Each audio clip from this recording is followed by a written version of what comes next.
छैन। 32 वर्ष भयो मैले जागिर पनि खाएको छैन, कुनै व्यापार व्यवसाय उद्योग धन्दा अनि कुनै खेतीपाती केही गरेको छैन। समाज सेवा गर्दै हिँडेछु। र समाज सेवा गर्दाखेरि मैले कस्तो गर्छु भने अलिकति सकेसम्म विज्ञान र प्रविधिलाई प्रयोग गरेर समाजलाई फाइदा हुन्छ कि केही गर्न सकिन्छ कि भन्ने कुरामा चाहिँ मेरो फोकस हुन्छ। किनभने विज्ञान र प्रविधिलाई प्रयोग गरेर समाज सेवा गर्दाखेरि मानिसहरूको जीवनमा अलिकति केही न केही सहज हुन्छ भन्ने देखेर मैले चाहिँ यो गरेको हो। र मैले धेरै वर्ष, पुरा 20 वर्ष त मैले दुर्गम गाउँहरूमा हिमाली भेगहरूमा बिताएँ। त्यति सानातिना कामहरू गरेर बिताएँ समाजमा, होइन। प्रविधिको कुराहरू लिएर मैले गाउँ गाउँमा इन्टरनेटहरू लगेर गरेँ। गाउँको मान्छेहरूलाई च्याउ बनाउन सिकाएँ, कागज बनाउन सिकाएँ, अहिले जाम बनाउन, जुस बनाउन, यस्तै चिज बनाउन, यस्तै कुराहरू, जुन कुराहरू गरेर। किनभने त्यो सबै कुराहरू भनेको प्रविधिकै कुराहरू। जाम बनाउने, जुस बनाउने पनि प्रविधि कुरा हो, च्याउ उमार्ने भन्ने प्रविधिकै कुराहरू भयो, होइन। अब यस्ता कुराहरू, धेरै कुराहरू, अब स्कुलमा स्वास्थ्यको लागि धेरै कुराहरू जसमा प्रविधिलाई प्रयोग गरेर समाजलाई अलिकति राहत हुने काम चाहिँ मैले गर्छु। त्यसैले म चाहिँ समाजसेवी हो। मेरो चाहिँ खास परिचय भनेको योभन्दा अरू काम गरिँदैन, तर गरेको पनि छैन। र अब जति बाँचिन्छ समाज सेवा गरेर बिताउने, त्यो हो मेरो परिचय। र म अहिले त अब अहिलेको विषय प्रवेश गर्दाखेरि अहिलेको अभियानको बारेमा मात्रै भन्छु। यो अभियान चाहिँ एकदमै अनौठो छ। हुन त पुरानो पनि भइसक्यो। यो अभियान चालेर मैले यो किताब बेच्दै हिँडेको चाहिँ आज 428 दिन भयो। 428 दिनमा सुदूरपश्चिमको जिल्लाहरू, महाकाली नदीले छोएको जिल्लाहरूबाट गर्दै अब मेची नदीले छोएको जिल्लामा आइपुगेको छु। र 42वटा जिल्ला भयो। अब यो रोतुवामाई सिद्धिएपछि ठ्याक्क मोरङ जिल्ला सिद्धिन्छ। मोरङ जिल्ला सिद्धिएपछि 42वटा जिल्ला सकियो। यो किताब बेच्दै हिँडेको, गाउँमा चोकमा किताब बेच्दै हिँडेको। र यो किताब बेच्ने अभियान अब आम जनताले, मलाई चिन्नेहरूले बुझेको के छ भने यो किताब बेचेर वीरगन्जको कृषि औजार कारखाना चलाउने। किनभने सरकारले पैसा दिएन। पैसा नदिएपछि हामीले केही उपाय चल्छ कि त, निस्किन्छ कि त भनेर आइडियाहरू सोच्दै जाँदाखेरि ल एउटा किताब बेचेर कारखाना चलाउँ भनेर यो अभियान चालेको। अब यो विश्वास पनि लाग्दैन थियो कति मानिसहरूलाई। अब त विश्वास नगरी शुभ छैन। किनभने यो किताब बेच्दै यहाँसम्म आउँदाखेरि हाम्रो यो मोरङ जिल्ला, यो भनौँ न, मा चाहिँ आउँदाखेरि अहिलेसम्म 2 लाख प्रतिभन्दा बढी किताब बेचिसक्यो। र यसबाट हामीले खर्च कटाएर 10-11 करोड रुपियाँ चाहिँ जम्मा गरेर सक्यौँ। अब त्यो पैसाले वीरगन्जको कृषि औजार कारखाना मर्मत पनि भइसक्यो, राम्रोसँग मर्मत भइसक्यो। अनि नयाँ मसिनहरू पनि जडान गऱ्यौँ र अहिले 15 किसिमका औजारहरू बनाएर सानो किसानको लागि चाहिने औजार, तराईको लागि, पहाडको लागि, सानो किसानको लागि चाहिने औजार भनेको धान रोप्ने औजारहरू बनाउँदैछ, मकै रोप्ने औजार, मकै रोप्ने बोज्ने औजारहरू, अब तरकारीको लागि, अब यस्तै पहाडतिर कोदो रोप्ने, बारीहरू, विभिन्न किसिमका बारीहरू रोप्ने औजारहरू, गोडमेल गर्ने, होइन, गोडमेल गर्ने औजारहरूदेखि लिएर बाली पाकेपछि धान काट्ने, सार्ने, सुकाउने, मकै भाँच्ने, मकैलाई चाहिँ केरा पार्ने, यस्ता औजारहरू यो अहिले बनाएर यहाँ चाहिँ बनाउने काम सुरु भइरहेको छ। कारखाना चलिरहेको छ। अहिले 40 काम गरिरहेको छ। अब यो भयो अभियान। सबैले देखेको कुरा चाहिँ के हो भने किताब बेचेर कारखाना चलाउनु चल्छ कि चल्दैन भने चाहिँ अहिले चलिरहेको छ। यो अब कतिले अझै पनि विश्वास गर्दैनन्। विश्वास नगर्नेलाई म के भन्छु भने जानुहोस्, वीरगन्ज जाँदाखेरि बस्नुहोस्, कारखानामा गएर 1-2 दिन बसेर हेरे पनि हुन्छ, होइन। त्यहाँ हाम्रो मानिसहरू छन्, काम गरिरहेको छ, हेर्नुहोस्। त्यो सबै चाहिँ बनिरहेको छ। यो त भयो एउटा अभियान, बाहिरबाट देख्ने अभियान, सबैले देख्ने अभियान। यो जुन अभियान छ किताब बेचेर कारखाना चलाउने भन्ने एउटा अभियान, यो अनौठोको अभियान हो, संसारमा नचलेको अभियान हो। अब के गर्ने, भाग्यले यस्तै छ, सबैको भाग्य हो, मेरो मात्र भाग्य होइन। हामी सबै नेपालीको भाग्य के भयो भन्दाखेरि एउटा कारखाना चलाउनुको लागि पनि किताब बेच्नु पर्ने भयो। त्यही छैन, ठिक छ, जे छ राम्रै छ होइन। यो त भयो एउटा उद्देश्य, कारखाना चलाउने। कारखाना चलाएर अब सानो किसानहरूलाई हामीले टार्गेट गरेर ठुलो किसानको लागि चाहिने ठुल्ठुला मसिनहरू बनाउन सक्दैछ छैन। अब यति थोरै पैसाले अब कति बन्छ र अब 35वटा जिल्लामा बाँकी छ। 35वटा जिल्लामा बेच्दाखेरि हामीले मैले अनुमान गरेको 20-22 करोड रुपियाँ चाहिँ हुन्छ। यो किताब बेचेर आएको पैसा चाहिँ खर्च घटाएर 20-22 करोड रुपियाँ त हुन्छ। त्यतिले जति सकिन्छ त्यही गर्ने भन्ने चाहिँ छ, यो चाहिँ पक्का हुन्छ। यो भयो एउटा उद्देश्य। दुईटा उद्देश्य तपाईँलाई बताउन चाहन्छु जुन चाहिँ धेरै एकदमै महत्त्वपूर्ण छ। कारखाना चलाउने कार्य महत्त्वपूर्ण होला नहोला, तर दुईटा उद्देश्य चाहिँ महत्त्वपूर्ण के छ भने, दोस्रो उद्देश्य यो किताब मैले युवाहरूको सोचाइ परिवर्तन गर्न सकिन्छ कि भनेर लेखेको, युवाहरूलाई लक्ष्य गरेर। त्यसमा पनि विद्यार्थीहरूदेखि नै, विद्यार्थी कालदेखि नै स्कुल कलेजका विद्यार्थीहरू युवाहरूलाई प्रोत्साहन मात्र दिने होइन, उनीहरूको चाहिँ सोचाइ नै परिवर्तन गर्ने। र के को लागि भन्दाखेरि जीवनमा समाजको फाइदाको लागि, आफ्नो फाइदाको लागि चाहिँ केही न केही राम्रो काम गरेर चाहिँ केही न केही अगाडि बढ्नको लागि उनीहरूलाई प्रेरणा दिन सकिन्छ कि भन्ने कुरा हो। किन हो भने नेपालमा हाम्रो युवाहरू, सबै युवाहरू, नेपालभरिका युवाहरूको अहिलेको ध्यान के छ त भन्दाखेरि विदेश पलायन हुने भन्ने छ, विदेश जाने भन्ने छ। नेपालमा केही गर्न खोजिरहेका पनि छन् कोही युवाहरू, तर गर्न सकिरहेका छैनन्, गर्ने भेटो आएको छैन। यस्ता किसिमका रुमलिरहेका छन्। कति चाहिँ गर्न खोजेर पनि असफल भएर निराशा भएर के गरौँ भनेर बसिरहेका छन्। अब हतोत्साह भएका छन्। त्यस्ता युवाहरूलाई केही न केही प्रोत्साहन दिने, साहस दिने, ल होइन यसो भयो हुन केही न केही गर भनेर त्यो भाषामा चाहिँ मैले लेखेको छु। र त्यसको लागि मैले मेरो जीवनको उदाहरण दिएको छु। मेरो बाल्यकालदेखि अहिलेसम्म मैले भोगेका गरेका कामहरू, सफल भएका कामहरूको पनि लेखेको छु, असफल भएका पनि लेखेको छु। र युवाहरूलाई असफल भयो भने पनि कहिले हरेस नखानु, प्रयास गर्दै जानु, मैले यसरी गरेको थिएँ भन्ने कुरा चाहिँ उदाहरण दिएको छु मैले। र यो उदाहरण पढेर युवाहरूले आफ्नो सोचाइ परिवर्तन गर्न सक्छन् कि भन्ने मेरो आशा हो।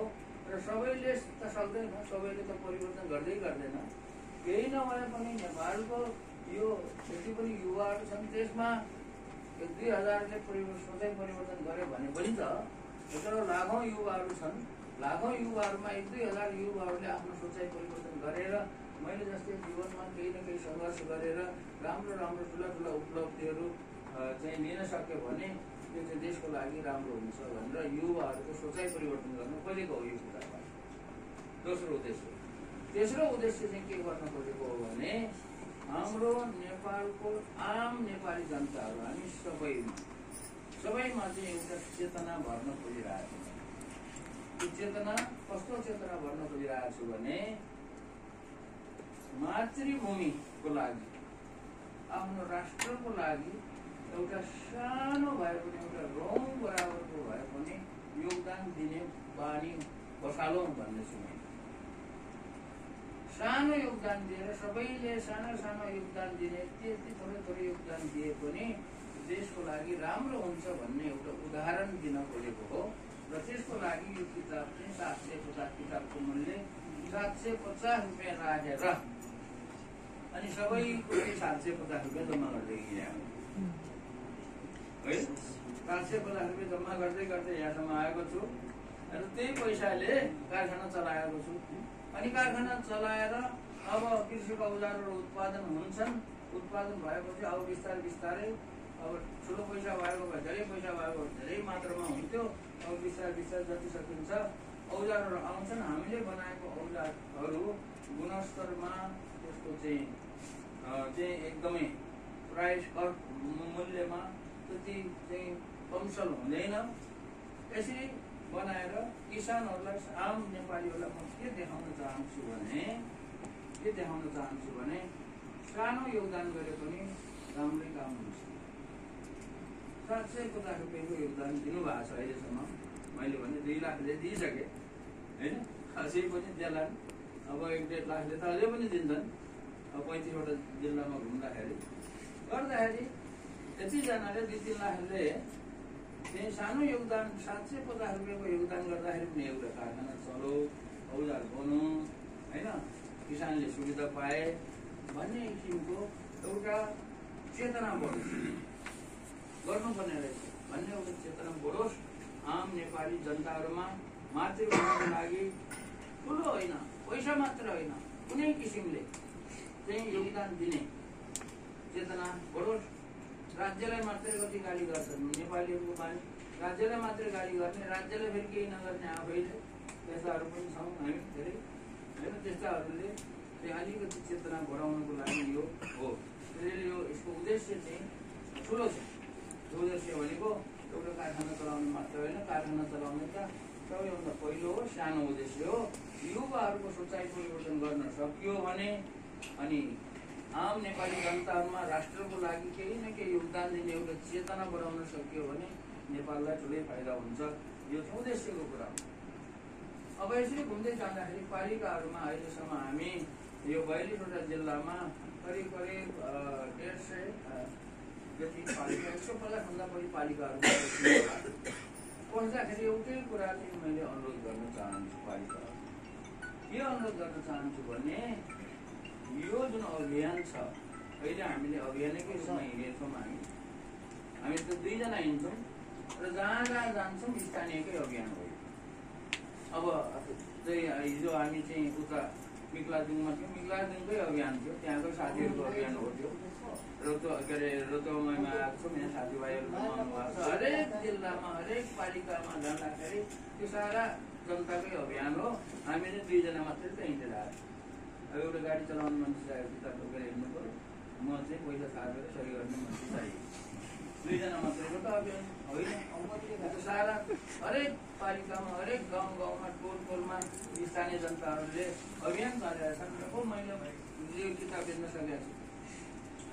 त्यस कारणले यो अभियान जुन छ, यो अभियानको फाइदा कसको लागि चालेको हो त यो अभियान भन्ने कुरा पनि बुझिदिनु पर्यो। पालिकाहरू, स्थानीय सरकार, सङ्घीय सरकारले बुझेन, त्यो नबुझेको कुरा छोडिदिन्थ्यो, त्यो बेसुधै हुन्छ क्या। सङ्घीय सरकारले बुझेन होइन। अब नबुझ्नेलाई के गर्ने? नबुझेपछि मैले वास्ता नि राख्दैन, गर्दैन, केही पनि गर्दैन, गरेको पनि छैन। अब स्थानीय सरकारले के बुझिदिनु पर्यो भने यो अभियान भनेको स्थानीय सरकारको फाइदाको लागि हो भन्नेसम्म बुझिदिनु। यो किताब बेचेर कारखाना चलाएर स्थानीय सरकारलाई के फाइदा भन्ने कुरा सोझो छ। त्यो चाहिँ सोझै प्रश्न पनि आउँछ। त्यो कुरा बुझिदिनु पर्यो म भन्न चाहन्छु। किनभने यो अभियान चलाएर औजार बनाउने भनेको कृषकको लागि, कृषक भनेको स्थानीय सरकारको, पालिकाको जनता हो, तपाईँहरूको जनताको लागि।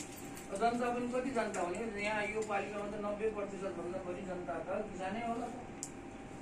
आफ्नो 90% भन्दा बढी जनताको फाइदाको लागि, किसानको लागि त्यो औजार बनाउँदैछौँ हामी, कोसिस गर्दैछौँ दिमागले भेटेसम्म, अब एक पैसाले भेटेसम्म जति हुन्छ बनाउँदैछौँ। त्यो त हाम्रो फाइदाको लागि त गरेको छैन। हामीले त यसबाट 1 रुपियाँ तलब पनि खाँदैनौँ है, यो के अरे केही पनि गर्दैनौँ। यो किताब बेचेर मैले 1 रुपियाँ मेरो लागि खाने होइन। अनि कारखाना चलाएर अनि त्यो अरू प्राइभेट कम्पनीले जस्तो हो, प्राइभेट उद्योगहरूले जस्तो हो, नाफा राखेर बेचेर के अरे मार्जिन राखेर बेचेर धेरै पैसा कमाउने पनि होइन, सकेसम्म सस्तोमा ल्याउने हो। गर्दाखेरि त आफ्नै जनताको लागि, आफ्नै पालिकाको जनताको लागि यो अभियान चालेको रहेछ। बनाउनेलाई त ज्यादा दिनु पऱ्यो नि त। अब त्यो कर्मचारी भयो, कर्मचारी भनेको अब जतिले काम गरिरहेको छ टेक्निसियनहरू, इन्जिनियरहरू, उनीहरूलाई ज्यादा दिनु पऱ्यो। त बाँकी त त्यसमा जो नाफा खान्छन् के अरे उद्योगहरूले, अब त्यसमा त हामीले त त्यो नाफा त त्यो राखेर चाहिँ धेरै पैसा कमाउनेको उद्देश्य होइन।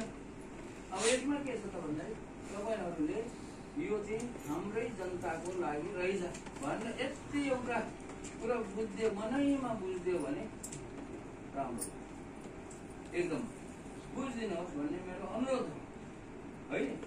अब पहिलो कुरा यो हो, यसको यो चाहिँ हाम्रो जनताको लागि रहेछ भनेर पालिकाले बुझिदिनुहोस्। अब वडा अध्यक्षहरूले पनि बुझ्नुहोस्, यहाँ वडा अध्यक्ष जनप्रतिनिधिहरू हुनुहुन्छ, सबैले बुझिदिनुहोस् कि यो यसको फाइदा त सङ्घीय सरकारलाई जाँदैन क्या, यसको फाइदा स्थानीय सरकारलाई जान्छ। किनभने किसानले राम्रो उब्जनी गरेर अलिकति फाइदा कमाउन सक्यो भने अब स्थानीय आफ्नो जनता बलियो हुने कुरा हो। यो भयो। दोस्रो कुरा चाहिँ के छ त भन्दाखेरि यो किताब अहिलेलाई तपाईँहरूलाई मैले कसै कुनै पनि यस्तो किसिमको अनुदान छुट्याइदियोस् यस्तो केही पनि भन्दैन। अहिलेलाई तपाईँहरूले यो किताबले जति पालिकाको क्षमताले हैसियतले अथवा बजेट अनुसार त्यही जति छ त्यो किताब किन्दिनँ। अब कति किताब किन्दिनँ भन्नु म भन्दिनँ, तर मैले भनेको कुरा के हो भने यो किताब मैले विद्यार्थीहरूको लागि युवाहरूको लागि लेखेको हुनाले तपाईँहरूको पालिकामा भएका साझा कार्यालयहरू छ, शाखा कार्यालयमा काम गर्ने युवाहरू छ, स्कुलहरू छ, सामुदायिक स्कुलहरू छ, लाइब्रेरी होला, केही संस्थाहरू होला, तिनीहरूलाई चाहिँ गरेर कतिवटा छन् त्यसको हिसाब गरेर कति किताब किन्ने एउटा पैसा हाल्दैन पर्थ्यो मेरो कति किताब चाहिन्छ किनिदिनुहोस्। अनि बजेट पनि हुनु पर्यो, अनि त्यो अनुसार अब सबैलाई मैले त्यही भनिरहेको छु, लाख रुपियाँभन्दा मुनिको होइन 40-50-60-70-80,000 कतिवटा किताब किन्नु